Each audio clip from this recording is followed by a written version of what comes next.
What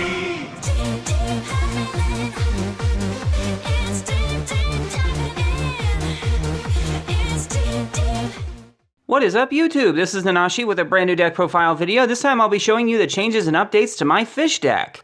I'm actually very excited to finally give this deck another update and tune-up because it has sorely been needing it. And a couple of cards that have come out in the most recent set, Dark Neostorm, have given this deck a fun new mechanical edge that I am just enjoying way more than I probably should. Let's take a closer look.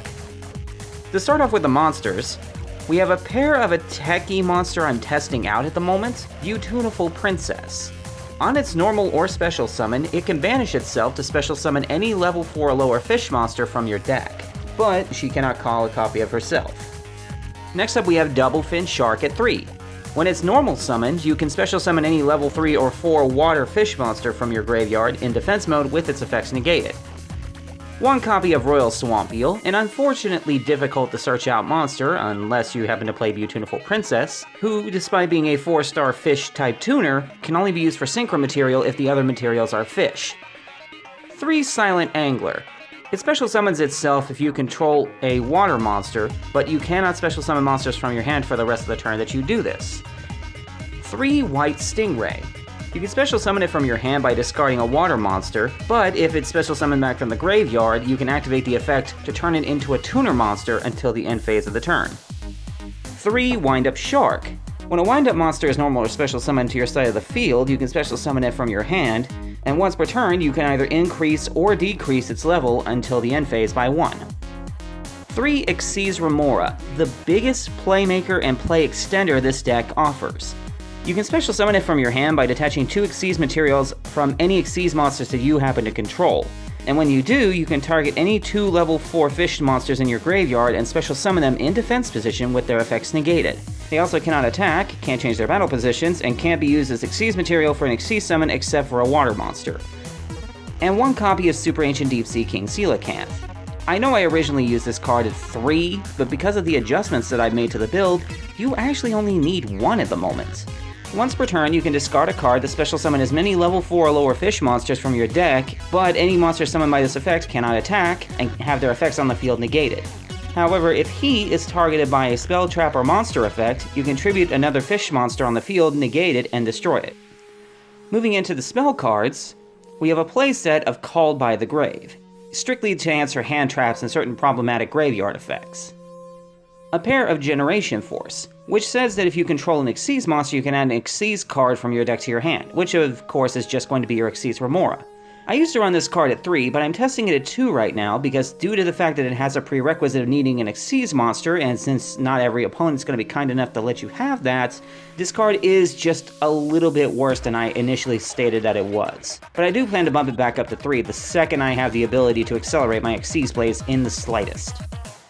3 Instant Fusion, 1 Monster Reborn, staple, 1 Raigeki because Dark Hole doesn't really help me out anymore, 1 Rank Up Magic 7th one.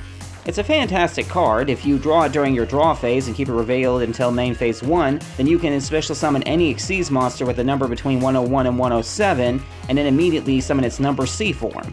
I love playing this card, but the problem is that I'm having risks with dead drawing, and because it exists, I'm always afraid to put more draw cards, like Moray of Greed in. So I am going to be considering the possibility of removing it. 2 Salvage, which take any 2 water monsters with 1500 or less attack from your graveyard back into your hand. 2 Twin Twisters, because I need to be able to remove back row, and loading the graveyard actually accelerates this deck quite a bit. And a playset of the newest spell card this deck has, White Fish Salvage, though I really wish they had left its name White Salvation, but I understand why they couldn't. As a hard once per turn, you can target a fish monster in your graveyard and add it to your hand, but if this card would be destroyed by an opponent's card effect and sent to the grave, I can take any fish monster from my deck and either add it to my hand or special summon it.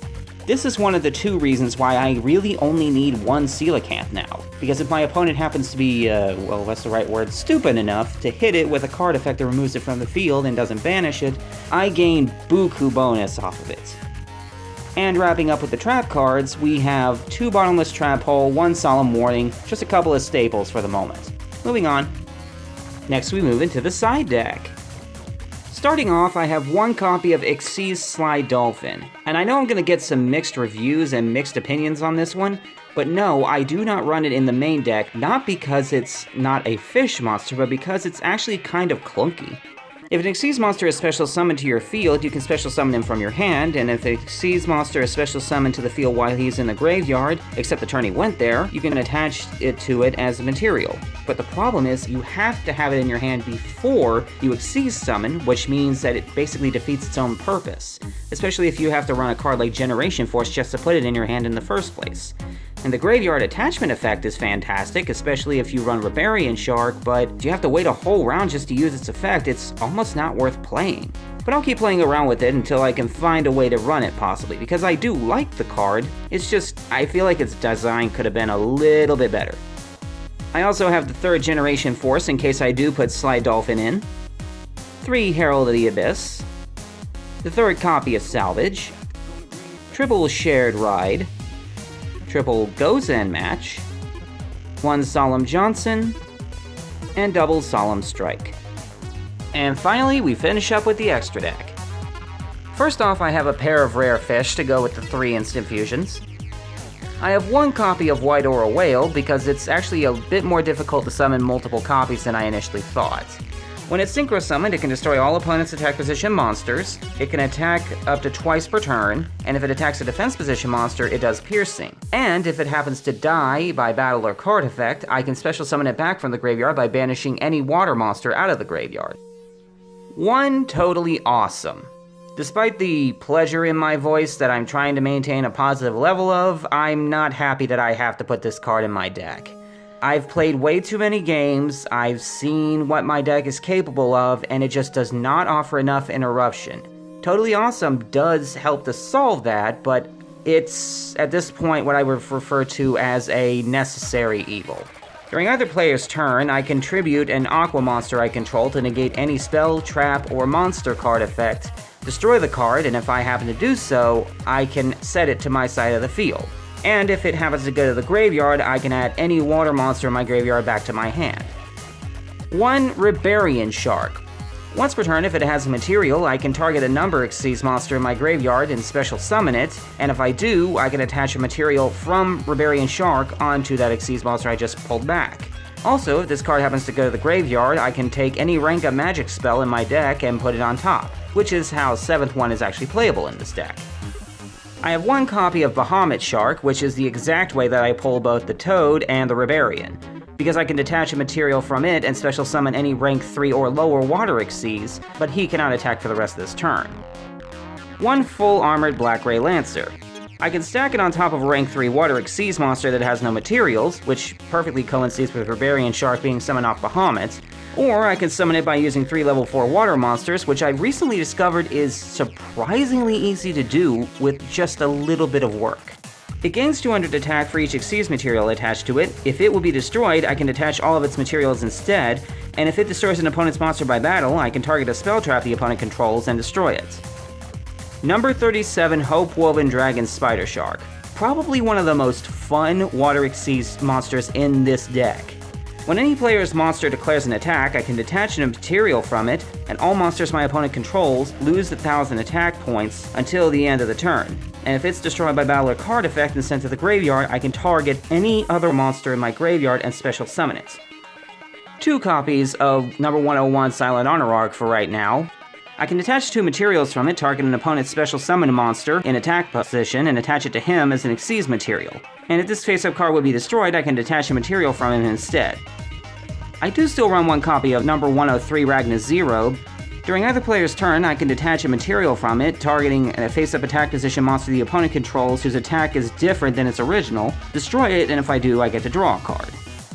1 copy of number C101 Silent Honor Dark. Once per turn, I can target a special summon monster the opponent controls and attach it to him as a material, and when this card is destroyed and sent to the graveyard while it has any material, I can special summon it from my graveyard, then gain life points equal to its original attack. However, number 101 must be in the graveyard to activate and resolve this effect, and if he's special summoned this way, he can't attack for the turn. Now, I am pleased to introduce the newest addition to my extra deck, and a card I have been waiting for a very long time, Mermail Abyss Alacia.